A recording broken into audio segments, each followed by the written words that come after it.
Thank you everyone for joining. Very excited for Nudge 2024.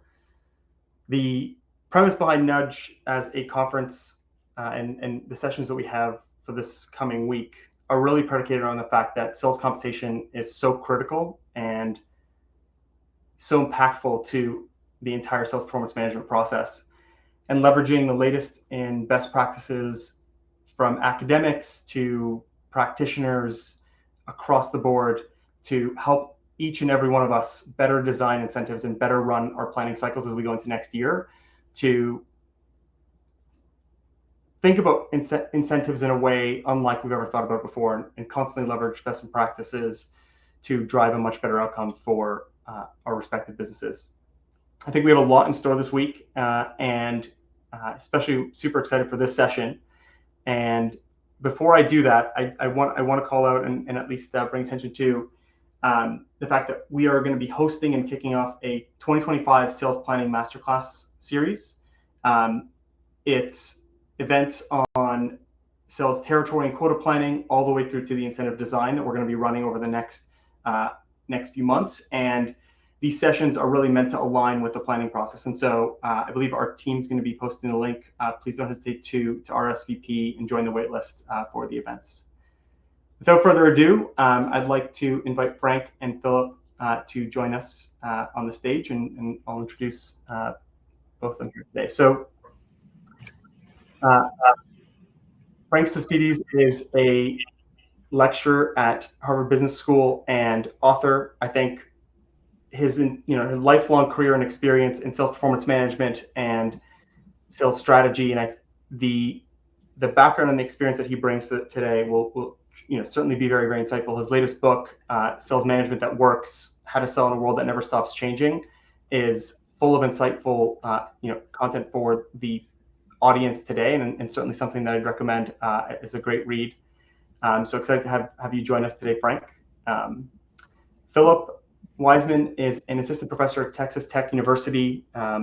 He comes with a background of research primarily focused on how firms can train and motivate their sales forces to achieve greater business outcomes. And I think, again, bringing in this academic lens of the latest psychology and behavioral psychology research into the discussions today, I think can be tremendously insightful. So I'm super excited to have both of you on and to jump right in. Thank you for joining us today. You're very welcome. Pleasure to be here. Yeah, great to be here. So just to kick it off, I think we spend in the US $1 trillion on variable compensation. It's one of the largest cost centers for organizations, or specifically the largest cost center for go-to-market organizations. How would we think about defining incentive comp and where it plays and where it doesn't play within the definition that you both see it? So I'll pass it over to you, Frank. I think in your book you kind of call out this kind of terrible phrase that's commonly used, that sales reps are coin operated, and how it's so much more than that. But I would love to get your definition of incentive comp. Well, I think the definition is pretty straightforward. Incentive comp, variable comp, is what you get paid above and beyond any fixed compensation like salary for what you sell. The most common form is obviously sales commission, but there's bonuses and all sorts of variations on that.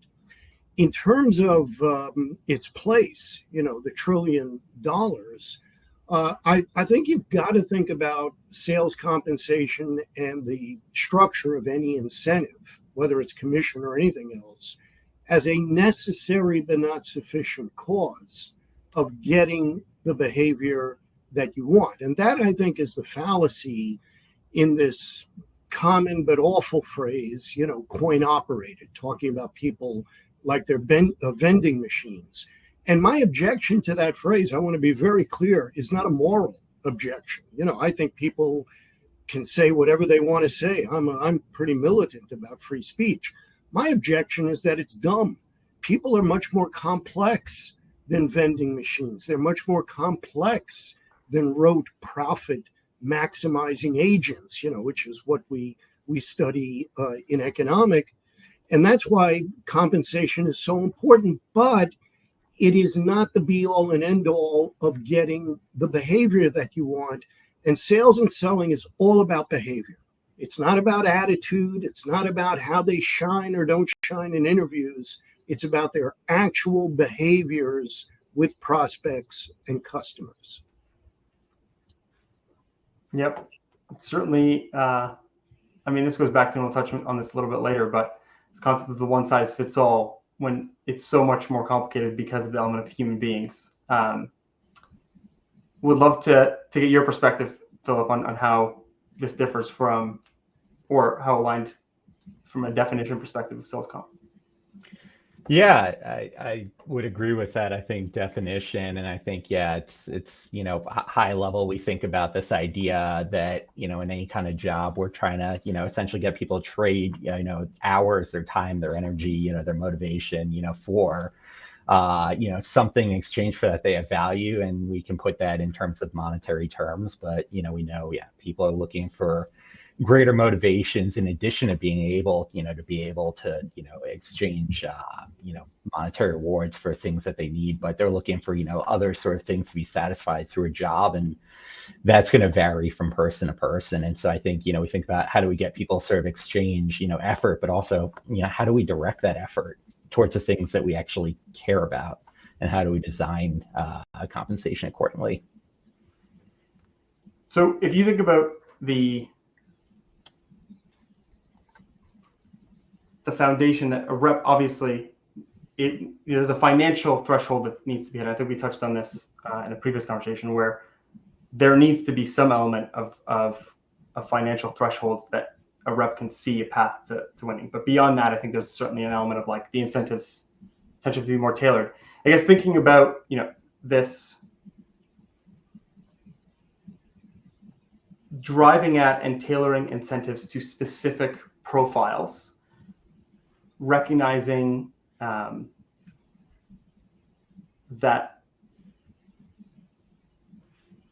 the difficulty in doing that, but also kind of like how you actually execute doing that. And just touching on one of the research topics and publications that you have, Philip, around the decentralization of onboarding versus centralized, which is effectively talking about individualizing onboarding and the impacts to the sales organization. I mean, maybe discuss a little bit on that, and then how we think about the application of that to incentives, whether it's individualizing incentives or driving at bigger change to how it's executed. Yeah, absolutely. So one of the projects I've worked at in the past looked at decentralized versus centralized onboarding as kind of this initial training that new salespeople receive, and this is going to kind of oversimplify a little bit of the work itself, but what kind of the main ideas here is, one, when we talk about decentralized training in this context, I'm not talking about sort of throwing salespeople to the wolves, first day, figure stuff out as you go, but something that's a bit more personalized, that gives sort of more ownership to your first line sales manager, your district sales manager, versus putting everyone sort of through this collective process. Something I kind of relate to a little bit, because when I was in college, I pledged fraternity, and that's a very sort of collectivized kind of experience, where you try to kind of, break people down to build them up, in terms of the values of fraternity. But hear this idea that, structure has its place, but you don't want things to be so sort of homogenized, so collective, to have so much sort of peer pressure in that experience, and these other sort of pressures, that everyone kind of ends up taking the same cookie cutter approach to how they sort of onboard and learn how to operate within the organization. We want to sort of recognize people's individual strengths. We want to, cultivate them while still giving them some sort of baseline standard of, training, understanding the company and what they do and what they sell and things of that nature. And so in that research, one of the things we find is that, particularly for those salespeople who have more experience in the past, giving them the opportunity to sort of figure out how to integrate that experience into this new sales context through a more individualized approach being really rewarding and beneficial, particularly when, sales managers are sort of given the means and the tools and the bandwidth to do so. And so I think if we relate it to incentives as well, I think, it's important to think about that idea that these are individuals, you hired them for, to a certain degree, their strengths, their backgrounds, their experiences. and you want to kind of give them the opportunity to figure out how to sort of integrate that into the job. And then with incentives, it's sort of about, well, what really kind of drives them, in relation to, those distinct characteristics. And so if you think about that, like Frank, from your experience of, is there a way to actually, or have you seen it done well, where you can bring those characteristics into incentive planning, into the incentives themselves? Yeah.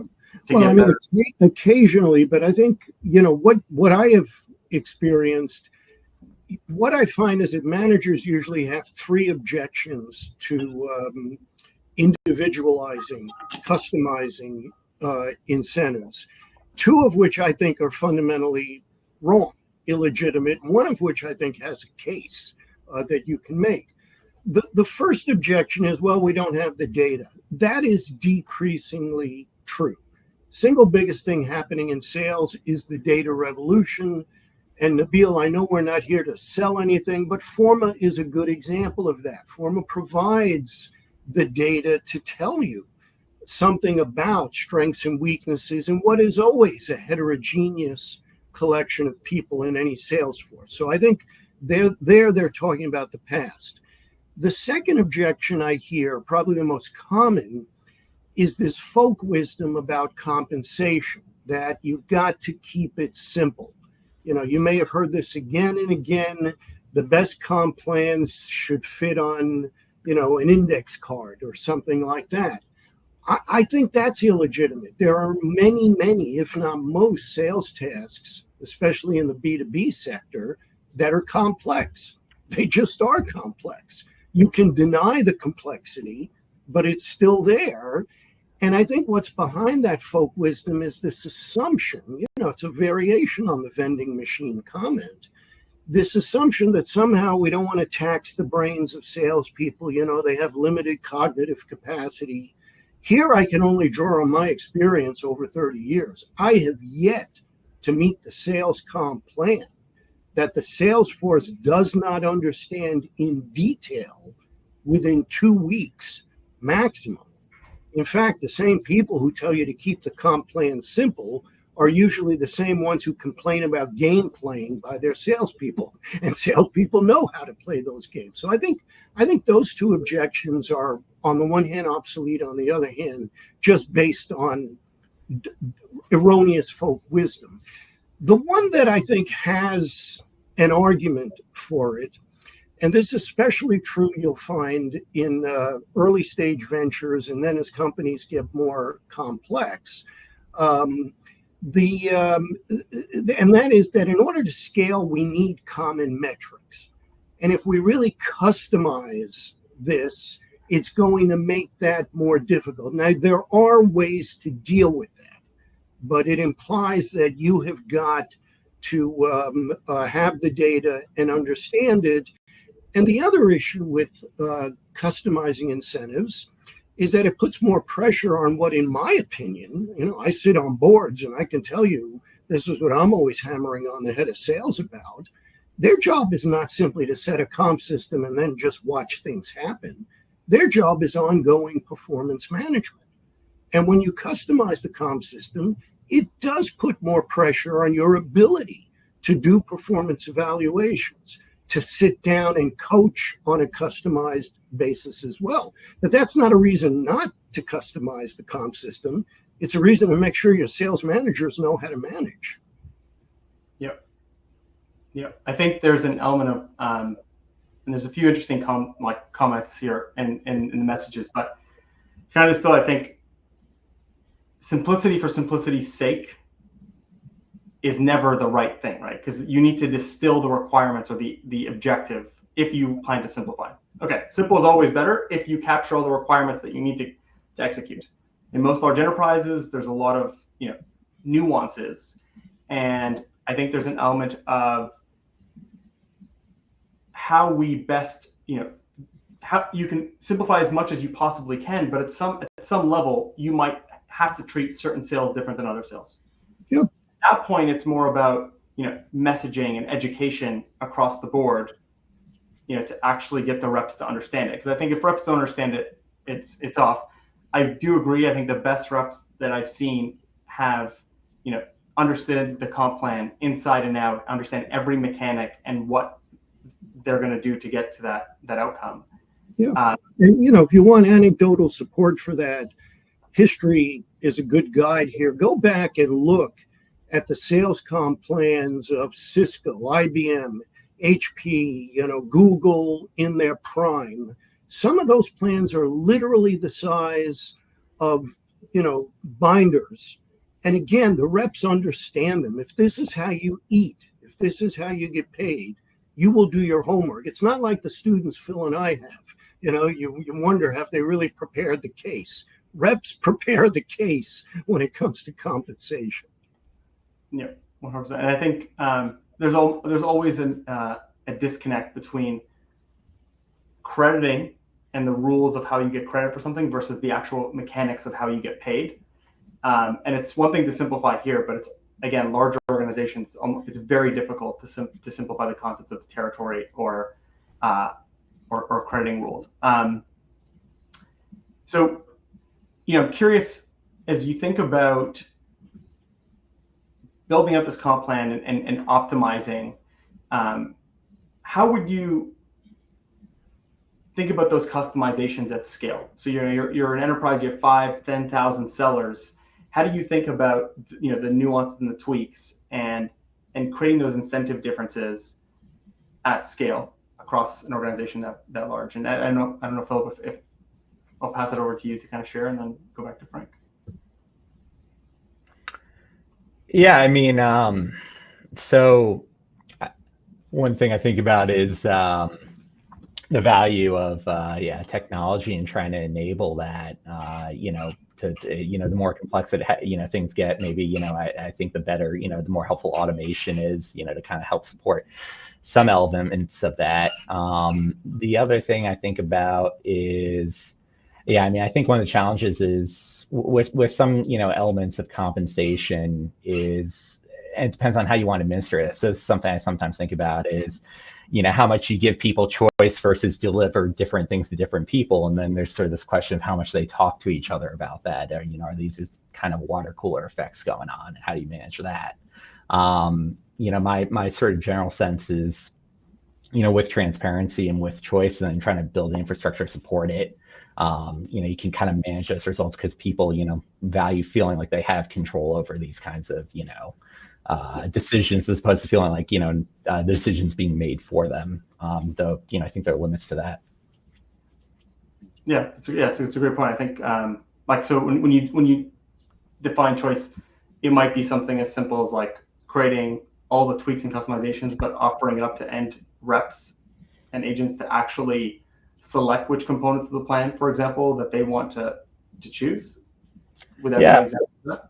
Potentially, yeah. So at least in terms of kind of a suite of options, I see the value when giving people sort of this option of do I want $5,000 pursue a $5,000 cash bonus versus do I want to be able to donate $5,000 to charity? I've worked with companies on studies in the past where in kind of redesigning their compensation they ran these kinds of studies to try to figure out what is that right sort of combination where those potential menus might look like. And it's actually surprising because a non-negligible percentage when they were given that choice, for instance, said, I'd rather give the money to charity. That there are, there's conditions for that. Obviously, you force that on other people, they're probably not going to be super happy about that. Yeah, I mean, it's interesting because it's a very commonly used tactic in the world of consumer incentives, right? If you think about any sort of loyalty programs or incentives at scale and things like that, it's a common option to have the ability to choose which incentives and packages you're going to get once you attain to certain levels. As we think about applying that to sales organizations, I'm curious, Frank, I'm just kind of riffing off of this. What are the risks of doing something like that you could see happen in the sales organization? Well, I mean, first of all, I think I agree with Phil. You've got to create a menu of options, and you want your people to opt in. All right, what the academics call procedural fairness is very, very important in this area, And the reason it's important is, again, a behavioral psychology finding, what psychologists call the fundamental attribution error. In other words, if good things happen, it was my fault. If bad things happen, it was your fault, right? That's why opting in is important. A menu is typically the way this happens at scale.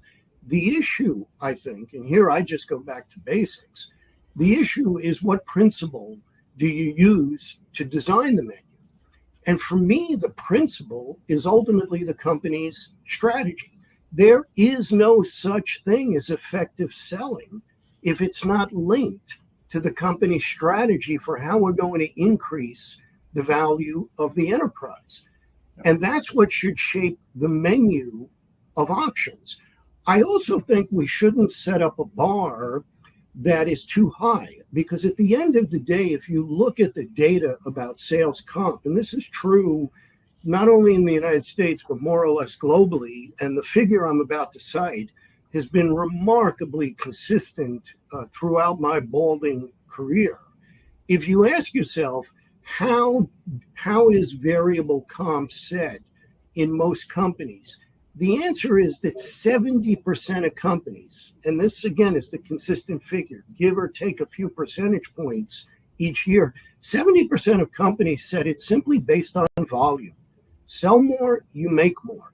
And one thing your CFO can tell you is that volume is not directly correlated with enterprise value, return on invested capital, etc.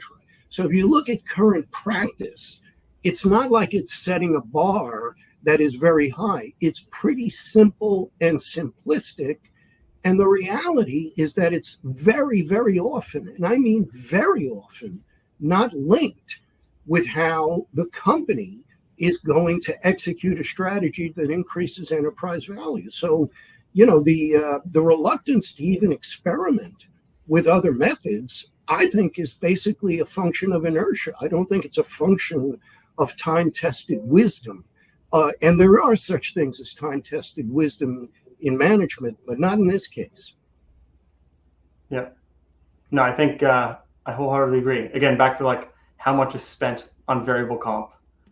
And the goal is to optimize and get to that, bigger enterprise value, not just direct volume, to your point. But I think this goes back to the individualization of sales comp and not optimizing for simplicity. A one-size-fits-all plan across the board is not going to serve up the right outcome, because our customers are different. The reps and are covering different territories, different customers, selling different product use cases in some cases, and all of these things need to be optimized for. I think, this inertia that you're talking about, that we've just been doing it this way, and this is how everyone's, used to it. And so we're just going to keep on going and make these tweaks. How do you actually reverse that? How do you make this change? I think one of the questions that came up, or discussion points, is, how do you actually manage the change management of such radical shifts in sales comp? And I'm putting up, either you, Frank, or Philip, on how you think that is best approached. Phil, do you want to jump in, or would you like me to stir the pot? I'll be happy to have you stir the pot. Yeah. Well, I think for me, the great thing about business, and amazingly, I find when I say this, it's I think it's a truism, but increasingly people say, "Oh, I don't know." But the great thing about business is it has a market test, right? Not only is customization important because people are different. Duh, people are different, right? They are. But the same company, over the course of the product life cycle, the market life cycle, if it's growing, buying behavior changes. The ultimate job of a salesperson is to respond to buying behavior. The ultimate job of any incentive system is to provide incentives that encourage them to respond in the right way to changing buyer behavior. So the single most common and important way that the change process starts is the law of diminishing returns in what we're doing. But the difference between, simply being there and competitive advantage is being proactive in dealing with those necessary changes. And again, this is where data is so important, and where data is increasingly available. What is working, what is not working? What does it tell us about cause and effect in our customer journey and sales process? That's where you begin. And then it was actually, I thought, a very good comment by one of the people in the chat room. Then there are things that comp can and will affect, but then there are things that we pay leaders to do. And the major thing we pay them to do is to, instigate a proactive change process. So, yeah, I would agree with that. I think, yeah, in terms of some of these things, I imagine a lot of it has to kind of come, from the top. There has to be buy-in at the highest levels.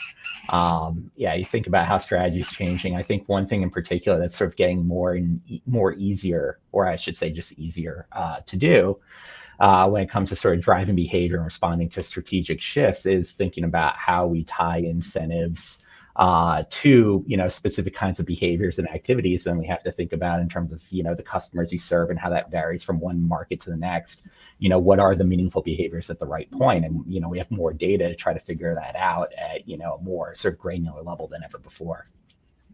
And and what I think is interesting is it's now almost, I think, current received wisdom that you do A/B testing about products, that you do different tests in various areas. The same is true in this field. You don't bet the entire sales force of the entire company in change. You begin to test and experiment. And then I think you got to have the right mindset for a test in business. The mindset many managers have is a clinical trial. That's not the way it works in business. In business, you're sailing a boat on the open seas in weather that you do not control. If you're looking for a peer-reviewed paper by an academic about how to test, good luck. That is not the world you're living in, but that doesn't mean you just do things by gut. It does mean you can bound the uncertainties with good tests. And so again, I would urge managers to do in this area what they routinely do in so many other areas of marketing and business. Yeah. I mean, I think the goal is to leverage the latest academic research and the latest data points to directionally guide your tests. But it is interesting that this, and we, I see it time and time again. It's seen as a something that you don't want to test because this is, the way sales, compensation is so sensitive and has all these ramifications. It is hard, right? Because obviously money is a sensitive topic for everyone, and let alone between an employer and employee relationship. But just because it's hard does not mean that we shouldn't push the bounds of how we execute and optimize it. And I always, we talked about this in a previous session we did last year around the concept of having an incentive journey and knowing where we want to go, which is very aligned to what you were talking about earlier, Frank, around having this vision and the strategy at a corporate level and distilling it down to how the incentives, can be chosen, for example, if you go down that route. But experimenting within specific pockets, the one thing I will add there is to have an excellent like A/B testing or experimentation philosophy within the business. You need to be methodical about the data that you're measuring, because there's no point in running an experiment. You actually can't measure, was it the weather that let us go faster and sail across the ocean faster, or was it actually what we did and the change that we made? And to me, this black box of, the black box that sits between incentives and outcomes, and we touched on this in our, one of our sessions prior to this, but the concept of incentives drive a behavior, behaviors drive outcomes for the business. And at that level of granularity today, most organizations are not looking at that when designing incentives. And so, I'm curious from your experiences, how important is it to look at that granular level of shift in behavior and how it leads to, obviously, again, I hypothesize and we look at the data and it tells us that, but, from an academic side and the research side, how important is that? Phil, why don't you jump in? I've got a point of view, but why don't you jump in about this? Yeah. Yeah, so I think there's more research increasingly looking at the value of sort of looking at the behavior and also incentivizing behavior. There's a recent paper I've seen that looks at incentivizing behavior both at the salesperson level and the sales manager level, and sort of looking at it jointly. That shows really the value and the importance of that. Particularly, I think as sales teams get larger and larger, the value of being able to incentivize, different kinds of behaviors becomes more important to kind of, managing that complexity. One of the interesting kinds of things, from that study that I found is they actually found that they saw the same kind of benefit when they both compensate both salesperson and sales manager for monitoring behaviors of salespeople. And when they took away the incentive for the salespeople and just left it with the manager, they saw basically the same kind of lift in performance, which, I think maybe warrants further kind of investigation. But yeah, I mean, I think, kind of getting to that nitty gritty, particularly as you're trying to think about how to develop people, you really have to sort of, be able to kind of incentivize and observe what they're doing and sort of direct them in the right direction. I know it seems like, and maybe this is less the case, a pain point is often being able to sort of get salespeople to capture those kinds of activities and behaviors, always in the way that you want them to. Yeah, let's go back to, if you don't have the data, it's very difficult to actually incentivize in the right behaviors. But I think, I'm curious to get your perspective on this, Frank. The thing that you just, before I jump to you, Frank, the thing that you mentioned, Philip, on the sales manager versus the rep and incentivizing just the manager alone in activity goes back to the importance. I don't know, like my hypothesis would be like the importance of performance management and the elements that sales comp will never fill the gap for is, the importance there. But curious, Frank, what your point of view on this missing piece? Well, I mean, I certainly agree about the importance of the data, but I think it's important to understand the roles and limits of data in this area. I mean, most managers, in my experience, if I can paint with a very broad brush, are actually very, very good at asking questions, at asking the relevant questions in their business. They're nowhere near as good at coming up with answers. And the reason is not an IQ issue. The reason is, well, we want to keep our options open. Sorry, but the marketplace requires you to make choices, and I think there's a similar dynamic that happens here. The reality is that every day in sales, in particular, there's more and more data. The vast majority of that data, though, is simply factoids, and it can be used to justify anything. You've got to know what constitutes an answer. And there, I think you're right, Nabil, what you said earlier. Sales is susceptible. Sales results, are lagging indicators. They're not leading indicators. And they're susceptible to confounding variables, right? Think about selling Zoom during the pandemic. I mean, Mickey Mouse is going to hit quota in those conditions. And then we know what happened afterwards to them and many, many other similar companies. So there's data to help us disentangle confounding variables. And then again, getting back to what I want. What is the behaviors that I want and need given my strategy in these current market conditions? That's what we want to be focused on. Yep. And I feel like, it's a very important point. I do want to get to, I'm just looking at the time here. I want to leave some time for a broader Q&A, but also, just to kind of wrap up on, I promise, and we're not going to cover, obviously, there's so much into this topic, and there's bridging the gap between the latest in academic research and behavioral economics, behavioral psychology to the world of sales performance and comp. We're barely scratching the surface here, but, just shifting over to to each of you, is there a concept or behavioral economics or behavioral psychology concept that you think is low-hanging fruit or is missed, or not leveraged enough within the enterprise today? And maybe I'll go to you, Philip, first. Yeah, I mean, I think I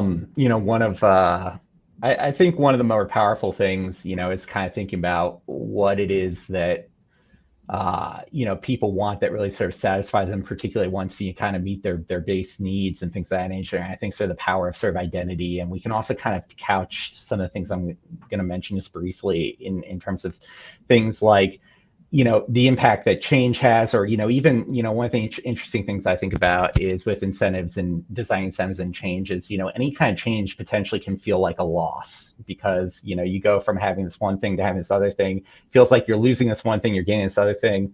Let's say they're equal in value. We know that people basically feel losses more than they feel gains, so they actually oftentimes in those situations feel like they're worse off.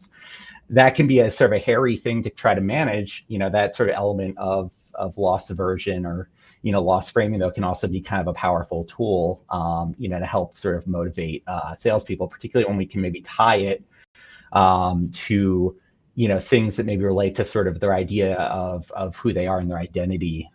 So, one area I look at, for instance, I've been looking at a lot is, using merchandise and non-cash prizes as an incentive, and thinking about how it sort of ties together some of these psychological elements of, if people sort of pick things ahead of time, even if you don't lock them into it, we found, they sort of start to feel like it's part of their self-concept. The more sort of symbolically relevant that item is, the more that attachment is, the more they have this prospect that they want to kind of achieve the performance necessary to essentially, retain that thing.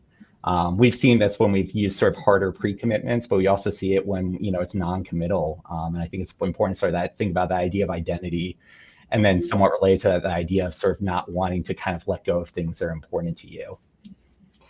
Just to double click on that, is there value in making that choice or that identity assignment like more public?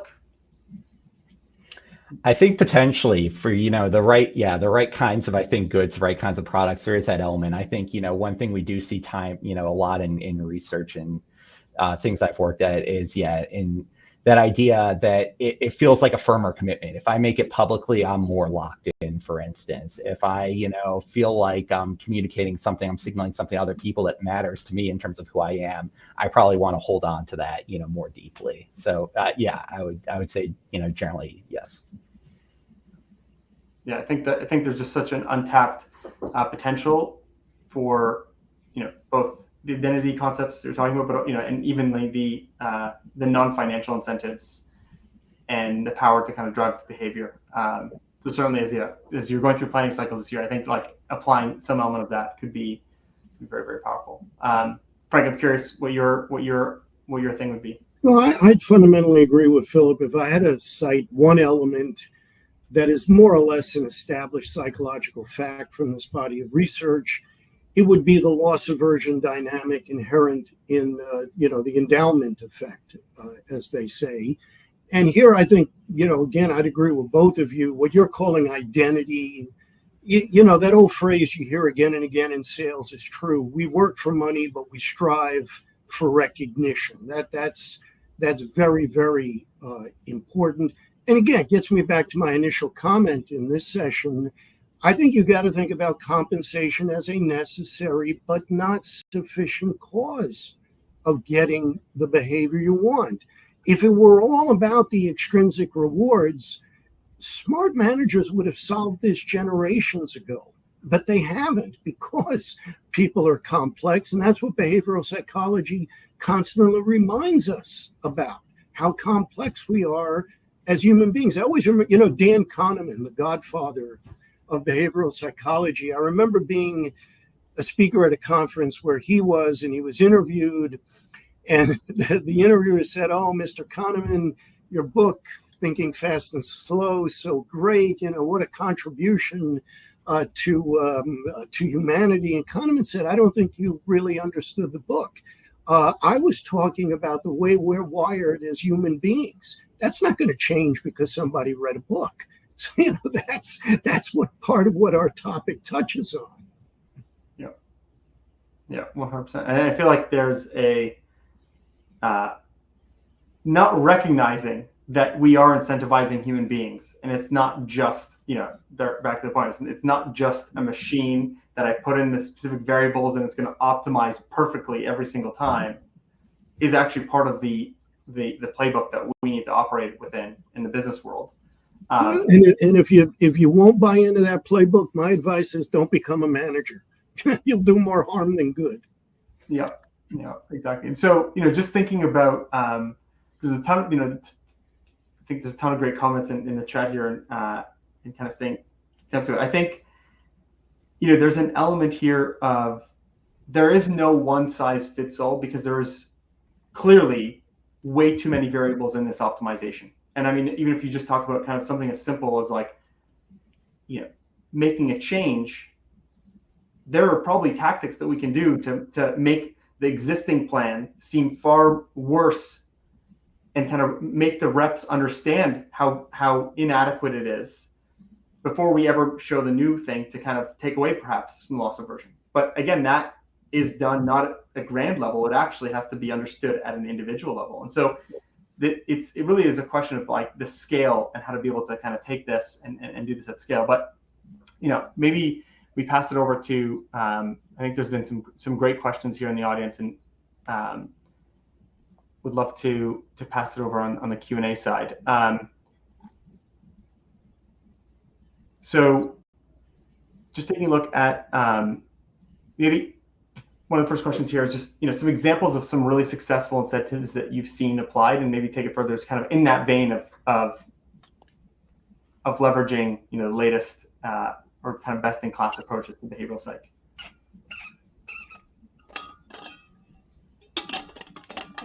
So, well, let me jump in. I'm going to question what I think is the implicit assumption in questions like that.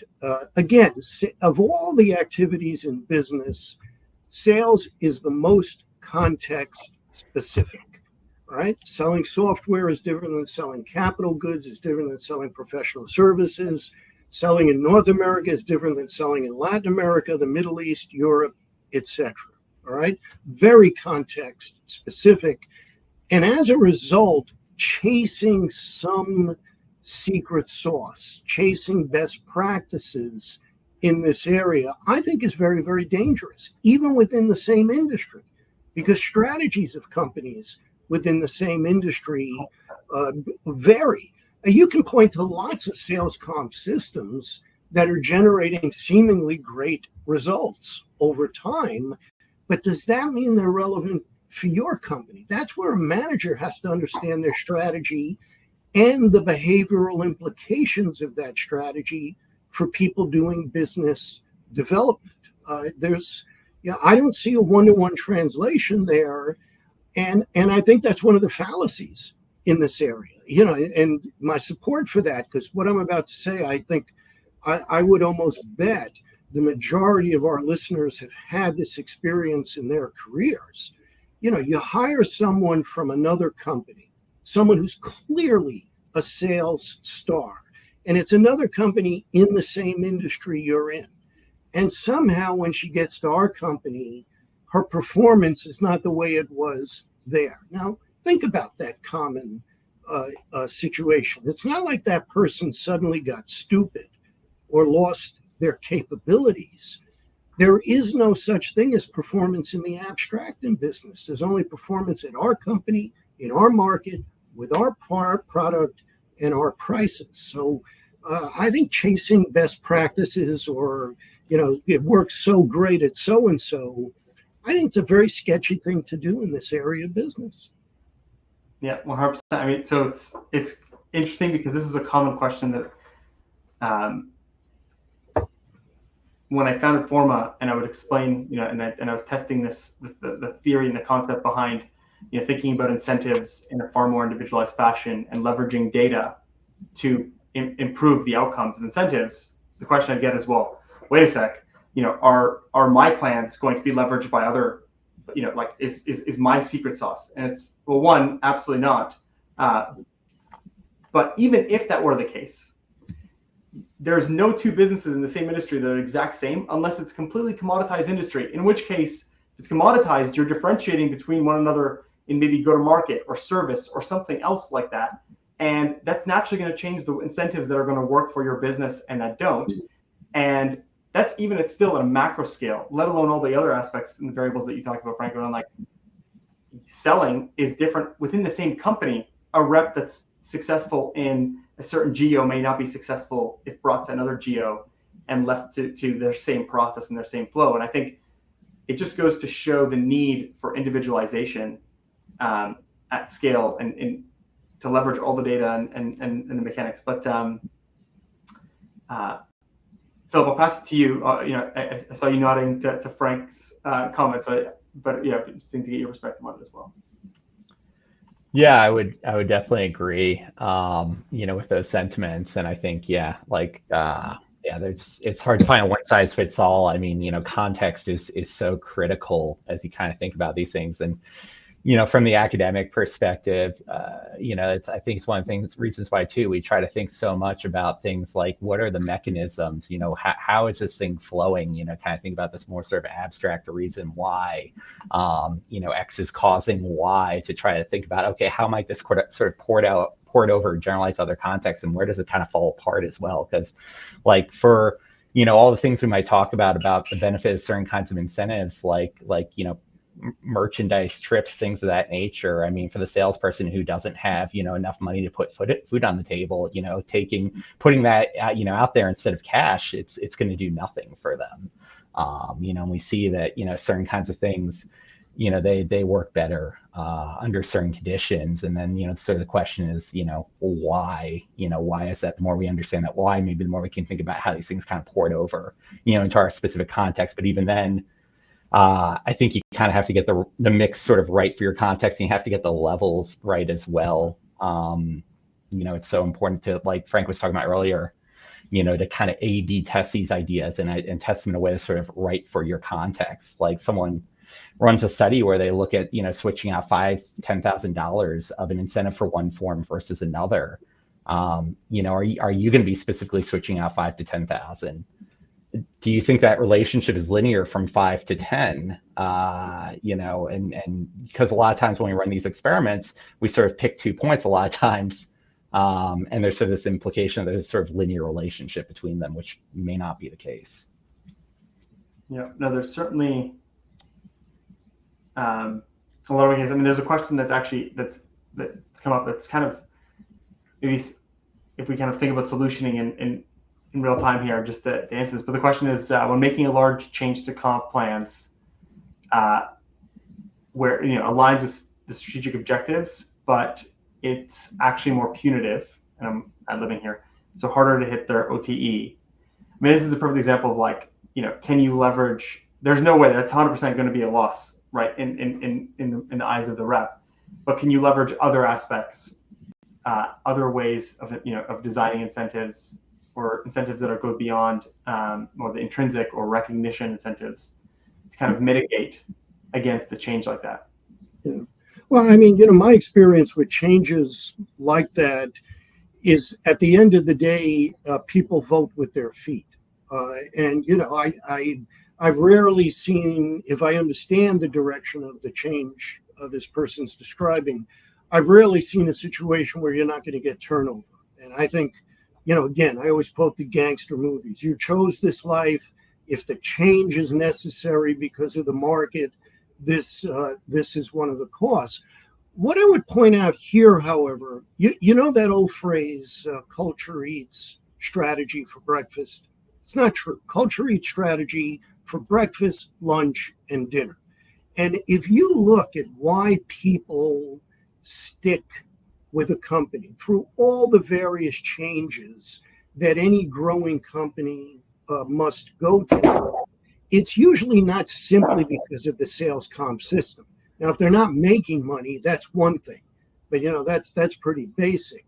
It has to do with culture, and in sales in particular, the sales leader, whoever he or she is, that sales manager, the person that evaluates you, etc., that is one of the most impactful roles in business. And again, sales managers must manage. And if you don't like that, become an underpaid academic. That's my advice. Philip, anything to add there? No, I think those are great points. Yeah, absolutely. Um, So maybe just one more one other question here that I think is quite interesting. Are we seeing any generational variances in how reps are motivated? Phil? I have a little bit that I can talk about in relation to that. I mean, so I've seen sort of in projects I've worked with companies some evidence that kind of suggests that what's motivating is a little bit different in the form of I've seen differences in terms of attitudes about basically getting time back versus additional money. I don't want to overgeneralize, but I've seen contexts where, there have been younger salespeople, for instance, who kind of jump more at this idea that, for instance, maybe someone can manage their desk for 30 days versus getting, X amount of, reward for hitting the same kind of target, however it's defined. Something we see too in meta-analyses, which I don't know if it's going to kind of cut across generations, but we see that sort of intrinsic motivators, for instance, become increasingly more powerful than extrinsic motivators as people sort of get more and more advanced in their careers on average, for instance. So those are just kind of a few things. I mean, I think there's a bit of a change, and I think it's kind of important to recognize. It's probably you could probably sort of slice and dice beyond just sort of generational labels, but if we're kind of starting there, I think there's some evidence that there's sort of attention that needs to be paid to that. Well, there may be a change, and I'm aware of some of the studies you're talking about, Phil.